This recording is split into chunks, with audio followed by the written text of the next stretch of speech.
saha çalışması sırasında Beytü Şebap'ta çok hayırlı bir işle tevafuken karşılaştık. Kızılay'dan ekip arkadaşları buradaydı. Kan bağışı noktasında bir çalışma yapıyorlardı. Biz de denk geldik. Tekliflerini de hemen kabul ettik. Ben de kan verdim. Şimdi bunun çok büyük bir hayır, çok büyük bir ihtiyaç, çok büyük bir hizmet olduğunu sanırım söylemeye gerek yok. Çünkü kana ihtiyaç duymayan ya da ömrü boyunca, şimdiye kadarki ömrü boyunca ya kendisinin ya bir çocuğun ya da bir akrabasının kana ihtiyaç duymadığı hiçbir vatandaş ben düşünemiyorum. Herkesin bir şekilde ya kendisinin ya bir yakının ya bir dostunun kana ihtiyacı mutlaka oluyor. Ve bu çok ciddi bir ihtiyaç, çok ciddi bir insani vazife.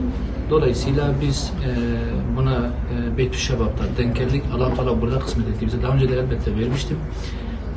Bundan sonra da belirli periyotlarla, arkadaşların tavsiye ettiği periyotlarla elbette biz bu bağışı yapmaya devam edeceğiz.